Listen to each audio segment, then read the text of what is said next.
Hello everybody and welcome back to another game of Beyond All Reason. Today we have an 8v8 on a map called Ice Scream. Ice Scream. As you can see, it's a triple what's the word? Triple entendre, right? Ice Scream, Ice Scream, and Ice Cream. Anyway, that's the name of the map. And guys, I'm not going to give anything away, but this is a very epic game. I think you're going to be very excited or interested to watch how this one plays out. And again, these 8v8s are usually pretty entertaining in general, but this one in particular is very, very good. And of course we have some very good players as well. Let's go ahead and introduce our players real quick. Here on the Eastern team, Team Blue, starting out in neon green, we have the one and only Big Fonzie, who I recently did a cast with, if you guys were able to watch that. Here in Army Green, we have Unicorn Cats. In teal, Generic Medicine. In purple, Legolas. In, what is this, light green, J1013. In neon blue, we have Fugitive Mind. In regular or deep blue, we have Stardom. And in what I'm calling light blue, I think that's right. Yeah, this is Commander. So here in pink, we have Matt Blader. In white, we have TA Com, or Tucom, if I'm trolling. People think I don't know what TA is. Here in maroon, we have Paranoid. In red, we have the one and only Zerpy Derp. In yellow, we have Evolved Monkey. In brown, we have Lee 337. In pink, we have Tarules. And in orange, we have OZ Park. Guys, I think that's everybody. The four players we need to be watching out for here, of course, are Stardom here in our blue. Of course, Fonzie, he's a great player in the neon green right now. He's doing some scouting or some harassing with some fleas. Zerpy Derp, of course, in the red. Uh-oh. I think this is messed up. Hang on. Okay, yeah, here's Zerpy Derp. Guys, this is how far out the players actually play. I know it sounds really funny, but no, this is how they actually play the game. It's funny because I don't actually play, when I play this, I don't play this zoomed out because I'm an OTA player. So in OTA, the game that this is based off, you're very zoomed in. You can't even play this far out. There's no option to do that. In fact, originally you were playing on 640 by 480. If you guys, for some of you old gamers, that resolution was quite small indeed, quite limiting.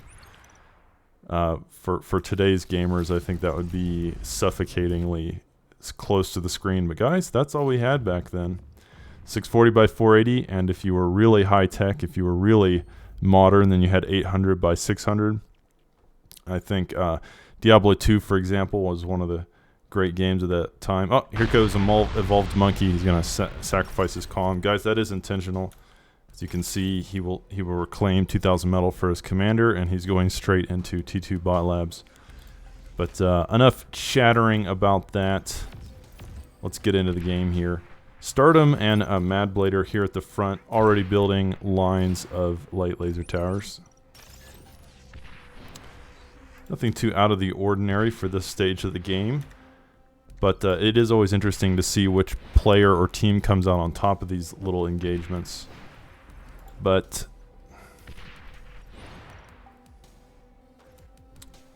as I was saying before, we've got two players on each team that are kind of the pros of each team. And we will try to keep an eye on them as much as possible. Of course, Fonzie, as I said before, very good player, very well known, and Certainly no slouch. But, yeah, most of the action right now is happening between Stardom and Matt Blader. A lot of artillery going on right here. Now, guys, one thing that's really interesting about these frontline engagements with the light laser towers and such is that players will either usually go for aggravators / storms or shell shockers. The shell shockers are actually longer range, so they can actually be better because they can outrange any T1 unit. But the aggravators are actually decent in combat, where the shell shockers are nearly useless in combat with other units. So there's kind of a trade-off there between the two styles if you want to do these K-bots versus vehicle artillery. But here we have White moving through with some AKs or grunts. Yeah, again, here at the bottom, similar thing, Zerpy Derp and Big Fonzie throwing up those light laser towers. And Blader, better be careful. Stardom with a lot of different grunts here. And yeah, can't decide if he wants to go in on Blader. Of course, Blader has a couple Janus, which are very good against clumped T1 units, so those, it will be difficult for these grunts to try to swarm Mr. Blader.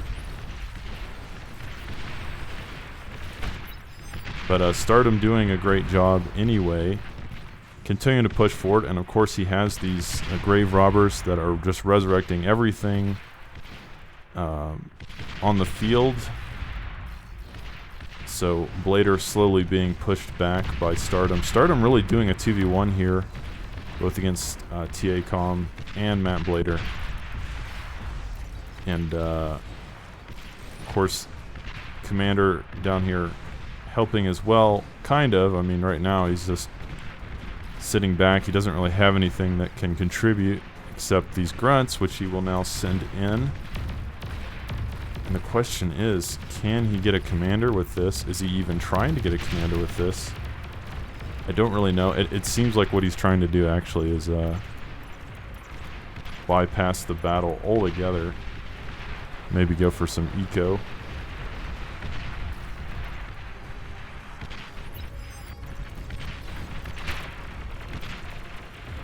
Yeah, at the moment, both these players have bypassed the front. And Big Fonzie looking to make his own move into the middle here with quite an army of K-bots.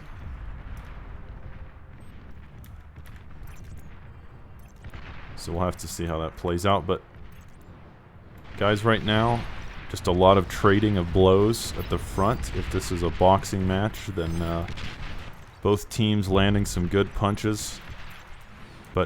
But neither team at this point clearly at an advantage, though Fonzie with a nice little group of fleas here that could get past and do something. But guys, fleas are very weak. They're very, very squishy. They can only take 1 or 2 hits. And so Fonzie may or may not get anything accomplished. But, ooh, here we go. Here's the action. Nice little skirmish here in the middle between K-bots. However, it looks like Maroon has made his way to T2, and he is now pumping out Sheldons. But, yeah. TA-COM being pushed back. White being pushed back, and as you can see, the western side here in the north is kind of collapsing as green, blue, and light blue all push in unison.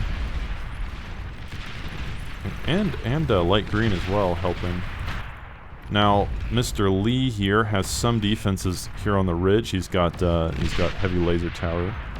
and a Guardian, but the problem is it's probably just not going to last long against all of this aggression here. There's just too much. So yeah, Brown's little defensive position here, more or less gone.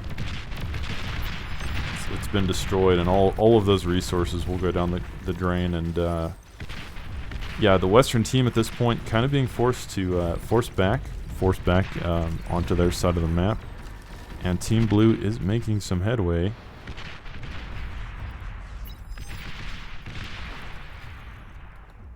Pink desperately trying to repair his army here, trying to get his forces back into action, giving his team time to tech up and hopefully help out. Oftentimes when you're on the front line, you're just trying to hold on until your team can assist you, especially if they're teching up to higher tier and bringing out some better units. Sometimes it is just a matter of survival.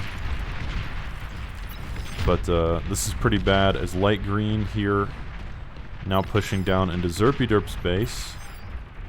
And Zerpyderp really hasn't done much at all except just eco up this game. As you can see, he hasn't built any units. He's just building defenses, trying to get his eco online so that he can have more of a impact in the later stages of the game. There's nothing necessarily wrong with that if he does contribute later on, but he's got to survive until the later game. He does get a Scorpion up, and these Scorpions absolutely will melt through T1 units very quickly. They have a huge range, do a lot of damage, and yeah, very powerful defense. But Fonzie now moving through the west here with yet again some more K-bots, pawns, and fleas. And will he get anything this time? He's done a lot of raids, but most of them seem to have fallen short. But there is almost nothing defending this here. Very little in Pink's base. Of course, his team sending some things to help. But once again, I think Fonzie will probably fall just short of doing some real economic damage. However, his teammate, Dark Green Unicorn Cats, may be able to do something, but here comes the T2 bombers to assist. Try to halt that aggression. Again, it's kind of like I said, sometimes you just have to hold on long enough. Ooh, this might be a nice bombing run. He does take out a whole clump of Fonzie's units. Orange on a roll here, doing a great job. And he's probably going to get these metal makers as well. Nice little chain reaction there. What else can Orange get for his troubles? Oh, he will get a T2 lab. Very nice. Orange accomplishing a ton. It doesn't quite get his bombs off there. It would have been really, really nice to take out some of those. Take out that farm of metal makers. It probably would have caused a chain reaction. I think you could have gotten a lot of this base here that I'm trying to mark up.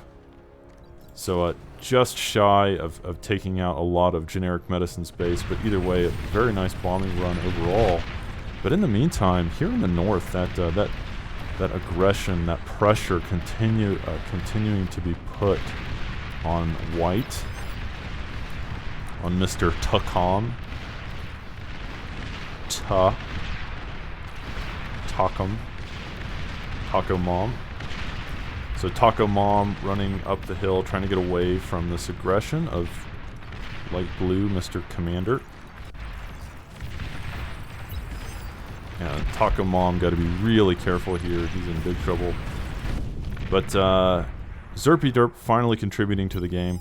Now Fonzie has done some interesting things. This is kind of next level plays, building these Twilights, not to harvest metal, but guys, if you have played Bar or if you know anything about Bar, hang on, hold that dot.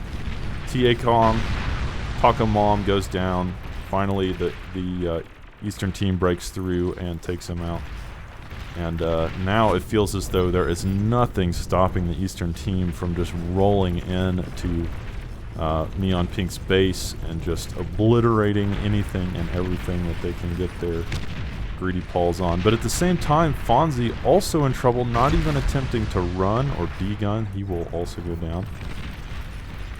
But Fonzie's still okay because he's got his entire base here. It's very, very efficient. Tons of resources. So Fonzie didn't really need his comm too much. I don't think we can really say the same for White. He doesn't have much of a base. He's got a little bit here, working on T2, but really not great. And Teal now moving in. Or should I say, is this Neon Blue moving into the fray? There will be just enough to stop him short, I think. Stop him short of the goal line. But you can see that Team Blue has struck a devastating blow in taking out Mr. Taco Mom, and the whole top left corner of the map is exposed, and they are in a lot of trouble, as there now seems to be some kind of air supremacy operation underway. It's a lot of fighters. Could just be fighters. I was hoping there'd be some bombers in there, but it might have just been a fighter screen. That seems to be all that it is at the moment. But guys, I believe I was making a point earlier, and it has now slipped my mind what that was. It looks like someone tried to fire a nuke, but I believe there was an anti-nuke on the field, so great job by Purple having that anti-nuke up. Guys, if you watch my one of my last bar casts, there was like two of the games I casted were won by nukes, so if you guys have watched bar for any amount of time, you know that nukes win games, and players need to be on guard against that strategy, and Purple certainly was ready for that eventuality, so good job by Purple to just be prepared for that kind of shenanigans. But anyways, so what I was saying before, these Twilights, they are technically a metal extractor. Now guys, I've been around since the beginning, since before this, there was a mod called Absolute Annihilation for Total Annihilation, the original game.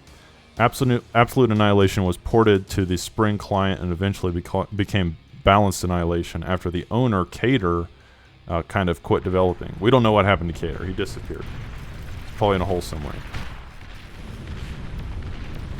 Hang on one second. Nice battle here happening at the bottom of the map.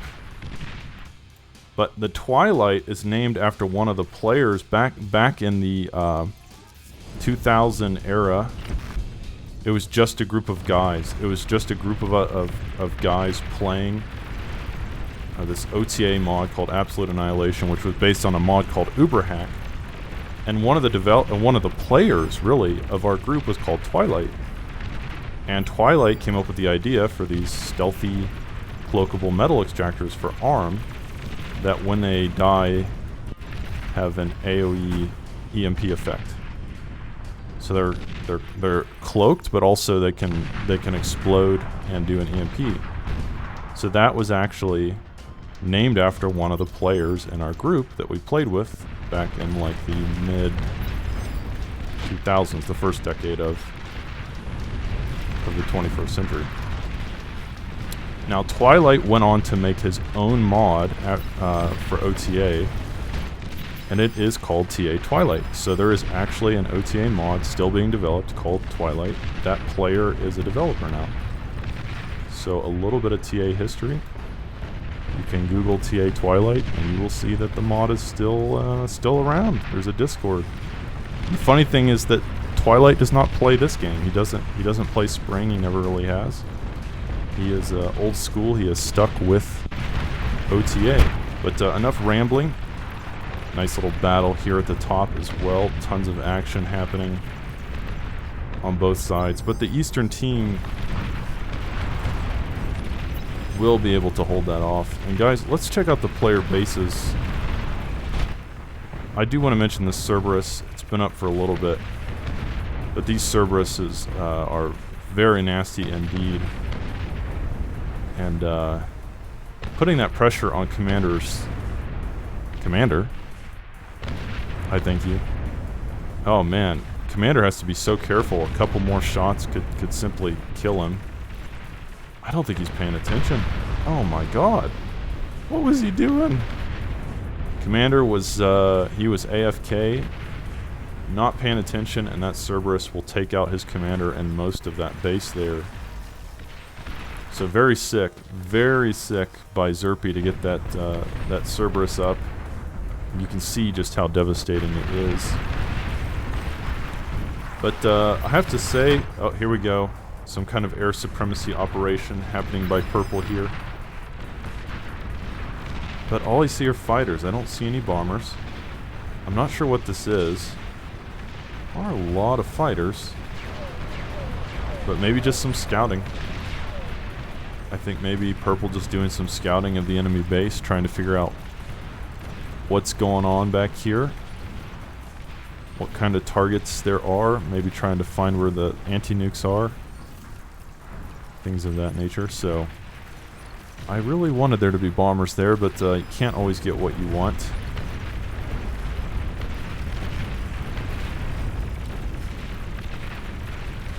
What I was saying before is that up here, here at the top of the map, the Western team has done a good job of rebuilding these defenses. For a moment there, I really believed that the Team Blue was going to be able to break through here and maybe end the game, but Western team really does hold on for dear life there, and they will continue to strive. But uh-oh. Guys, I think that might have been a nuke. I may have missed it, but I think...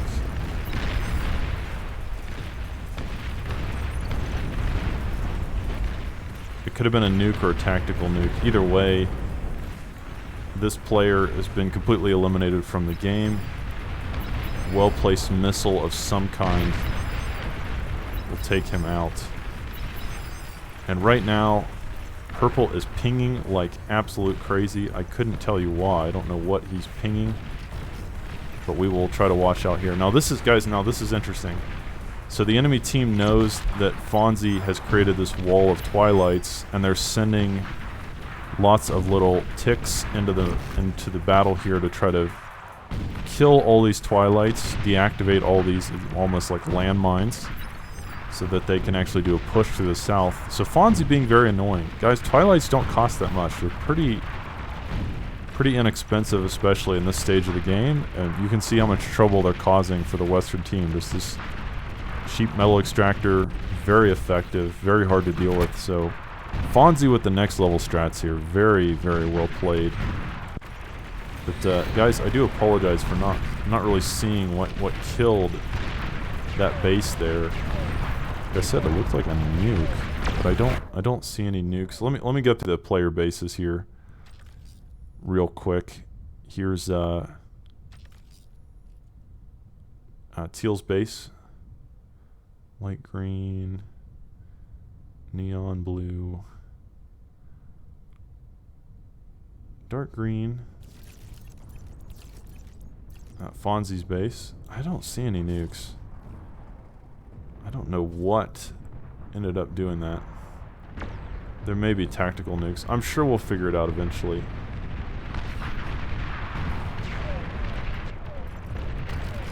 But I have to say the Western team, I like their defenses more. They definitely have a better position in terms of defenses. They've got the whole thing walled off. I mean, pretty much a line of defenses from the north to the south all the way. Much better defended than their opponents.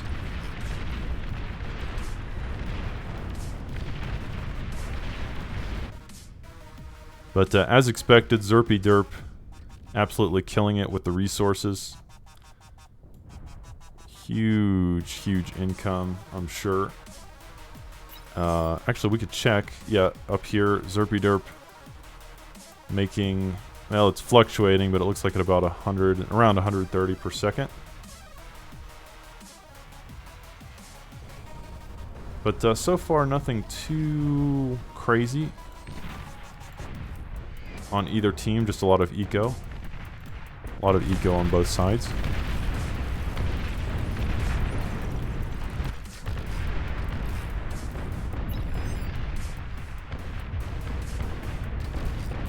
Nice little Juno shot there. Another Juno shot.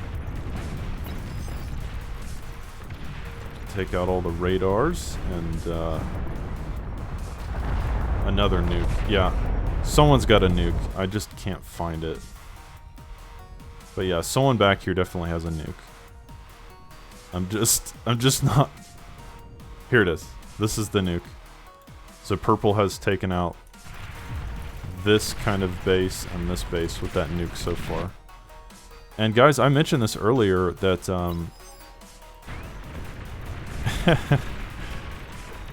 good players have anti-nukes at this part of the game. Like, you have to have anti-nukes. If you don't build an anti-nuke, then you're kind of just setting yourself up for disappointment. But man, Fonzie continuing to build this wall of Twilights, and it's just so annoying. The thing is, Fonzie really doesn't have that much actual defense. He's got a couple Scorpions, but it's mostly just these Twilight fields, Twilight minefields, if you will, that are keeping him in the game. And yeah, that Cerberus continuing to put pressure on the northern team. I think there's some tactical nukes as well. There's a tactical nuke right there. It's going to take out those nano turrets. Another tactical nuke hitting the bulwark. And this advanced bot lab is just at a sliver of health. So yeah, we have 2 tactical nuke launchers. I think somewhere around here. There's one right there. Yeah, there's another one back there, I believe. Oh no, that was a Juno. That wasn't a tactical nuke. But yeah, these tactical nukes just being absolute menace here in the center of the map. And once again, the Western team will attempt to break Fonzie's annoying wall of Twilights. And in the meantime, Fonzie... What has he been? I'm just kind of curious what Fonzie's been doing. Because he really hasn't been building defenses at the front. All he's got are a couple of Twilights. So I don't know if he's just been upgrading his eco or what. But certainly Fonzie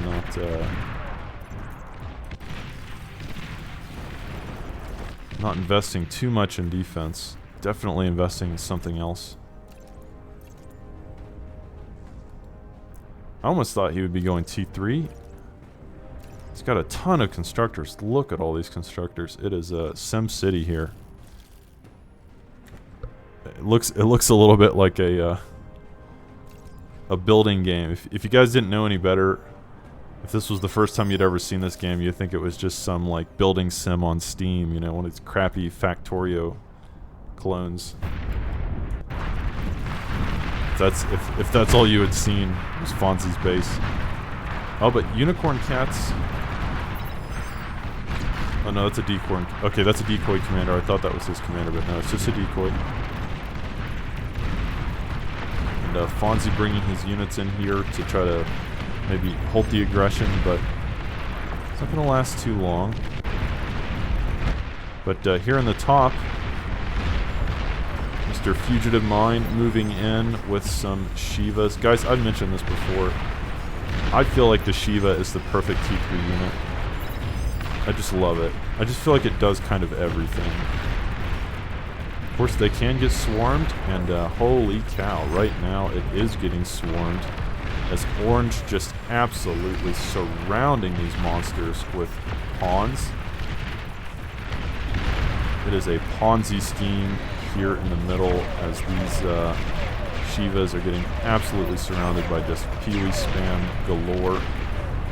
Sometimes that's the way you deal with T3, you just swarm them. The swarm strategy is legitimate. It is an OP strat. But swarms will not work so well against bulwarks, as bulwarks have every kind of laser weapon you could want. Red, green, and blue. Lasers to stop any kind of threat that might be coming your way. One of the best Omni defenses in the entire game. Now, one interesting thing about the bulwark, which was called, oh, this is a Juno. It is. One interesting thing here about the bulwark. Oh, it's actually getting a little surrounded here. Is there enough to kill this? It's just repairing so quickly, it doesn't seem like they're killing it in time. And this thing has 97, 98, 99, 100 kills.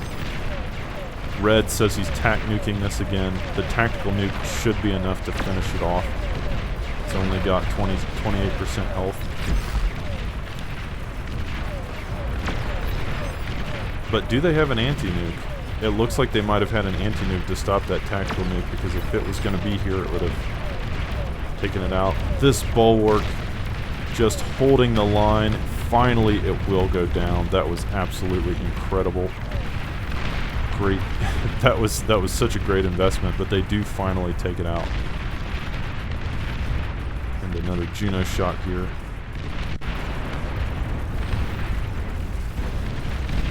So great pressure by the Western team. They have taken out the one bulwark. Unfortunately, there's another one here. Might be a little difficult. But that Cerberus has 115 kills itself and has just been an absolute monster this game. MVP Cerberus. And what a game it has been. Let's go ahead and...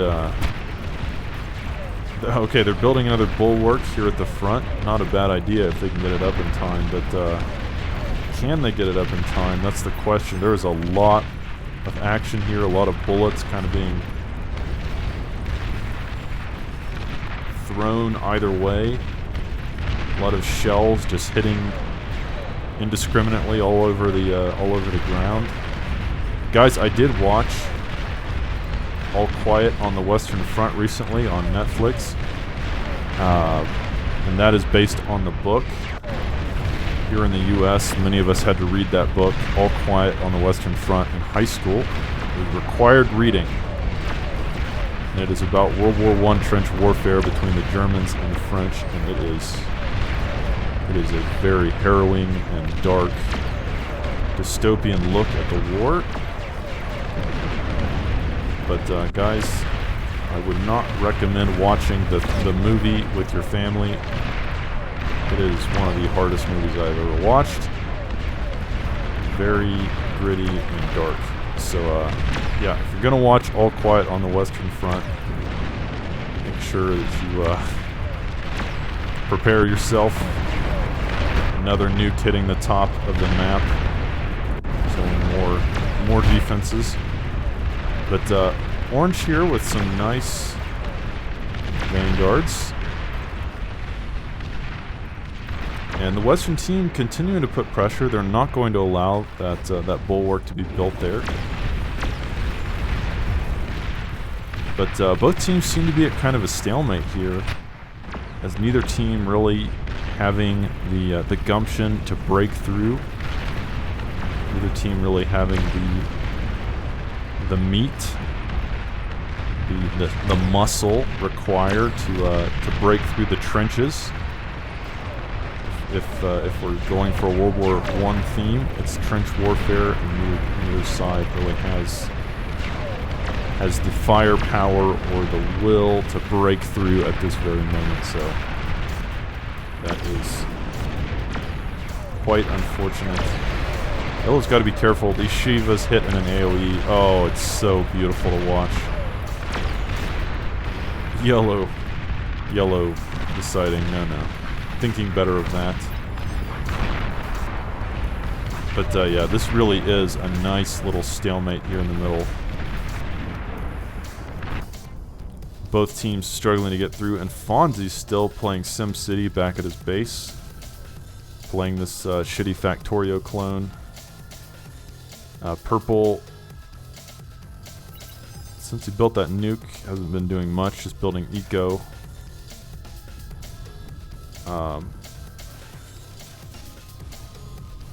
Neon blue here, generic medicine, he's on T3. Light green, seems like he's going to T2 air, he's just been ecoing up. Teal is on T3 as well. And just pumping out a bunch of grunts. And light blue ecoing. And blue has built 3 behemoths. Now guys, the description for the behemoth is barely mobile heavy turret. One of the spectators will say WTF, and I will second that thought. I will echo that sentiment. WTF indeed. Zerpy Derp here, just building a ton of defense at the front line. It's got a lot of eco as well. Ton of eco from Zerpy Derp. Yellow eco plus pawn spam. Brown seems like he's just spamming out sprinters. I don't know how effective sprinter spam will be. Pink is building T3. Orange just mostly on eco. White, we're not really sure what white's doing. And neon blue, or neon pink doesn't have much left. And someone in the specs said, still traumatized by nuke. That is absolutely the case. But Orange doing a good job here with these vanguards. Putting on the pressure, but I think it is time for the confrontation. Yellow moving in with his pawn spam. There are so many units on the screen that my 4080 is lagging. But those behemoths, the barely mobile heavy turrets, not to be trifled with. Guys, it is hard to actually quantify how much help these things have. These behemoths are simply unkillable. That might be exaggerating it, but you get my point. They are so damn beefy. If I had to compare the behemoth to anything, it would be the tanks in World War I. Guys, the tanks in World War I are a little different than what we're used to seeing. They were kind of like very long rectangular boxes. They were very funky looking, but they were designed to go over trenches. And so they had to be very lengthy and cylindrical, and not cylindrical, but rectangular. So you can think of these behemoths as the tanks leading the charge, and oh my god. In the background, these catapults doing unbelievable damage, sieging the Western team with endless numbers of missiles. Beautiful. That was a tactical nuke. But even after all this carnage, these 3 behemoths still alive and well. And a very tanky front line, allowing the catapults to rain down hellfire on Team Rainbow here. And even this Thor cannot stand up to the pressure. Now there is a Juggernaut at the front from Pink, White Pink. But, ooh. Blue getting perilously close to the Western team's front line, and they do have a Vulcan here. Here's the thing, guys. This Vulcan is so close, 96%. 97. If that can get finished, it might be enough to stop these behemoths in their tracks. It is finished. The Vulcan is complete. Oh no! But it's just too late. It's just too late. As the catapults rain down their hellfire on top of it. If that had been completed maybe just a minute or two earlier, I bet it could have stopped the push. But these behemoths, guys, you don't see these very much in a game because they're so slow. Generally, the behemoths are so slow that it kind of feels pointless. Hold that thought. Pink moving in here for the D-gun. Thinking better of it, thinking, oh, no. Bad idea. And he will lose his life anyway. So Pink probably should have just gone for the D-gun and at least killed one of these behemoths before sacrificing his life for the cause. Unbelievable. Unfreaking believable. These behemoths MVP right now. They just can't be killed. The Western team has thrown everything at them. And it feels like they can't be stopped. It feels like these behemoths have too much health. Juggernaut moving through. But it will be swarmed. Lots of pyros moving up the hill. Thors, Shivas hitting it. Their long-range missiles are now in range of the cannons. Red will attempt to self-destruct this Juggernaut. It will be successful. Let's see what it can take out. Did some decent damage, but it didn't kill much. But now more Juggernauts on the field. And Orange moving through with his commander to try to D-gun some Juggernauts, but he will think better of it. He will back up. What a battle here at the front, guys.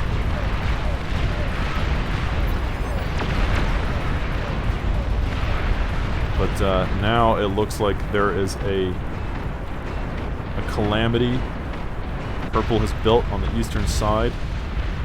He will begin shelling Red's base. He has already taken out most of these nano turrets. And certainly he's going to want to target the gantry here if he can get it. The shields are down. He's doing some pretty nasty damage to Zerpy-Derp's poor base. You can see the power of those calamities, guys. Very impressive late game weapon if you can get it online.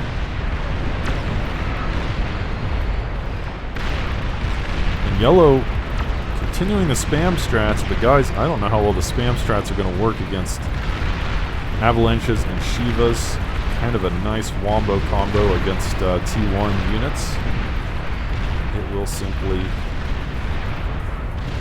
kill them en masse. But unbelievably, these behemoths still alive. All of them still alive. Blue slowly repairing them. But will they win the game on their own?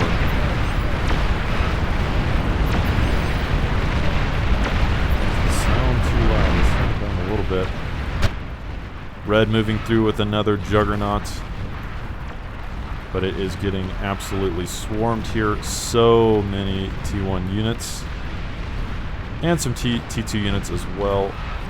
But there's just so much stuff and too many defenses for that Juggernaut to really be able to break through the southern corner of the map. These Juggernauts now being repaired. Just look at the amount of abuse this thing can take. It's not right. Look at the abuse. I mean, this is what these are designed for, right? They just act as a wall, absorbing all the fire so that the backline units can put out their damage. But even the Behemoth is struggling now, and in the bottom, another push, this time with some Banthas. Can these Banthas make it through, though? There's a lot of defense and a lot of spam. A lot of Shivas, too. Yeah, there's just too much here. I don't think that yellow is going to have enough here. There's just too much on the field. And those Banthas will be helpless against that front line. But, ooh, here in the middle, now the Catapults getting in on the action. Ooh, nice salvos.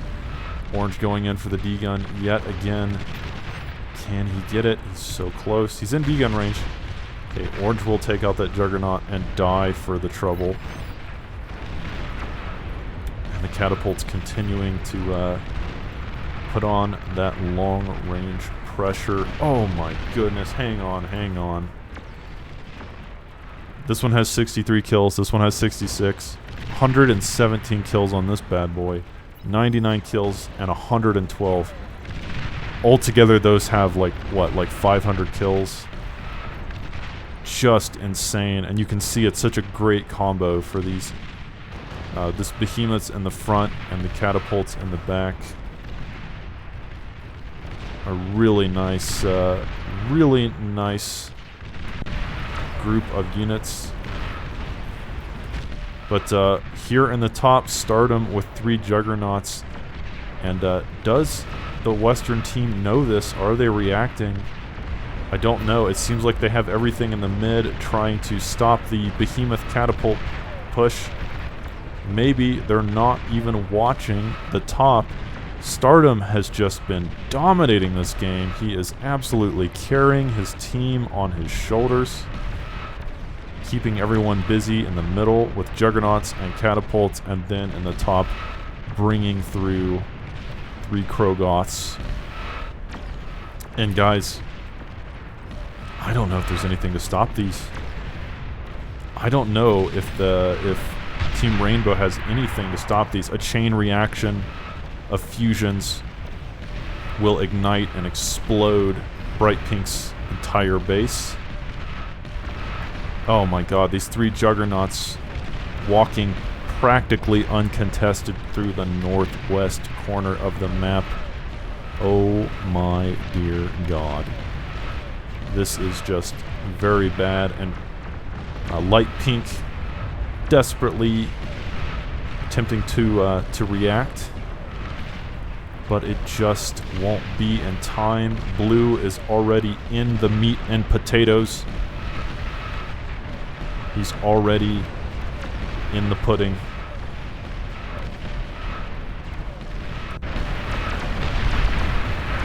And